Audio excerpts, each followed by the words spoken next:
Hey everyone, welcome to a semi-serious episode of Gundam Build Guide, at least on the news side of things. So, it's a big, sad news week this week. A lot of people died, a lot of famous people died. So let's start it off. Alright, so G Gundam theme song artist YOSHIFUMI USHIMA, the writer and performer behind such hits as the first and second openings to G Gundam, Flying in the Sky and Trust You Forever, has suddenly died unexpectedly at the age of 55. Also, he composed the end theme of OFMS Team, I Know Tobira, which is a very catchy song. Anyway, his death was very tragic and sudden, and also kind of preventable and directly caused by his actions and lifestyles. Once again, Japanese media is kind of reporting this in a pretty shameful way that essentially he died from living a rock star lifestyle of too much booze and too much singing. The alcohol weakened his liver, and the singing caused blood vessels in his esophagus to rupture, leading to his death. That's really horrible. Alright, pour one out for YOSHIFUMI USHIMA, who lived and died by the rockstar lifestyle. Probably should have stopped drinking before he died from it, but what are you gonna do? Unfortunately, he's not the only great we lost this week. We also lost KOBAYASHI, famous for voicing Admiral Deleuze in Gundam 083, but even more famous for voicing Daisuke Jigen in Lupin III since literally the 1960s, when it was originally created. He died this week of pneumonia at the age of 89, and yeah, he was just a super Chad VA. Like, if at least one person leaves a comment asking for more about him, I will do another video just about him, because he's a guy who you could do a complete biography on, because he literally just retired from being a voice actor like a year ago, and now he's dead. And it's always really crazy for me when a person dies right after they retire. Like, it seems like retiring is what killed them in this case. Well, anyway, that's pretty sad too. Alright, so let's change things up and go to some more uplifting and happy news. Now, I know a lot of you guys who follow the channel are intensely into Gunpla building, and some people I talk to definitely like Gunpla more than the game itself, and just play this game because it gives you easy access to Gunpla parts. So, in super cool Gunpla news, somehow someone has published an official English translation of the legendary Gunpla book, the Gunpla Super Technique Technical Guide for Awesome Mobile Suit Modeling, now available in English. And yes, that is the official translation of the English title, which I think fully conveys the awesome holy power of this book. This book is pretty much the Bible for Gunpla construction and promises to turn anyone who reads it into a professional quality Gunpla modeler.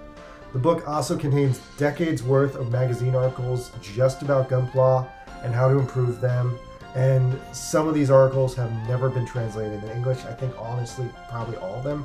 So this is definitely some super rare, super critical information that if you love Gunpla, you should definitely buy this book. On top of that, the book is only $20, so if you want it, it's on Amazon, if you care. Hell, it's got a great title, I might even buy it. Oh, actually, one more news story just came to my attention this week about Gunpla. So, if you guys have been on YouTube as long as I have, you might have occasionally stumbled into a random video where a smoking hot supermodel builds a Gunpla. There's a lot of these videos, and some of them feature legitimate porn stars who are like, "You like the way I build this Gunpla? Well, buy this video where I take off all my clothes, hee. Subscribe to my OnlyFans, hee."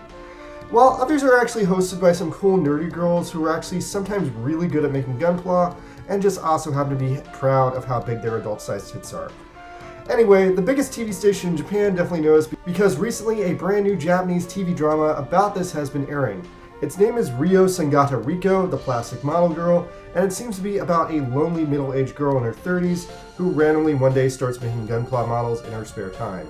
Will she ever get married, or will she just spend the entire series becoming a master Gunpla model? Suspense and drama will ensue. I guess since the series is not directly about Gundam, I would not expect it to get an official release.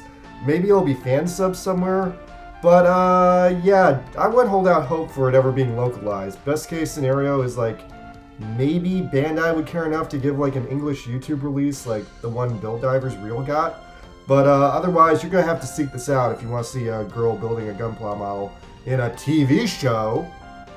Alright, so that was the news. Special thanks to my only Patreon subscriber, SpiderGirl55. Okay, time to talk about Gundam Breaker Mobile, where we're in the second week of the anniversary event. The login bonuses are extremely generous and extremely lucrative, and I got a bunch of sick rare parts for free. Very, very cool. Now, in the first good sign that the game might be turning around, we have a Gundam Festival this week where we have a new event and we have a new suit to go with the new event. The new suit to go with the new event is the upgraded Wing Gundam Fenice Liberta. So that's a really good suit, very, very tempting. I did 4 pulls on it because I thought it was fun. I got 2 copies of the head and the backpack. This is a pretty sick suit, and the best parts are the legs. Now, on the other end of the aisle is the Masquerade Scale Penelope. Now, the Masquerade Penelope, biggest suit the game has ever seen, so that's cool.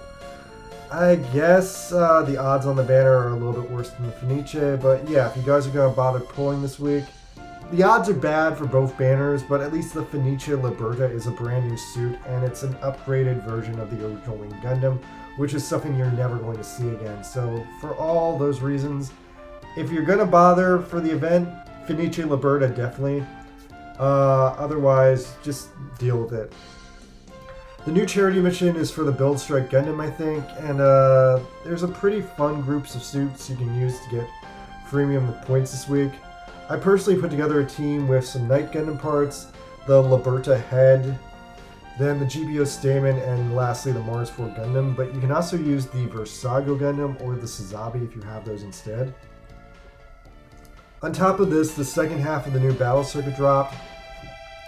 It was hella easy, I cleared it with no issues, and I did a bunch of rounds with the sick new Gundam build I put together. There's also a new crew multi-mission, but I have no idea when my team will get together and do it, but hey, hit me up on Discord if you guys want to get organized. Hopefully we can do it in the next couple of days. By the way, so this is an interesting development that has been brought to my attention in what could be a potential screw-up. The P-attribute Gundam Vidar, which is normally a super rare suit, has been added to the 4-star redemption area, but it can still be upgraded to a 7-star suit after you unlock it. Now, in the event that this is a screw-up and this suit is not supposed to be here, I think that they will likely pull it out of circulation later. So if you want it, you should redeem it while it's there. If you guys have been holding on to any 4-star redemption tickets, this is a great bargain. And that's about it for Gundam Build Guide this week. Pretty fun week. Please subscribe. I'm only 120 subscribers from being monetized, and that would be awesome. Thank you guys. Later.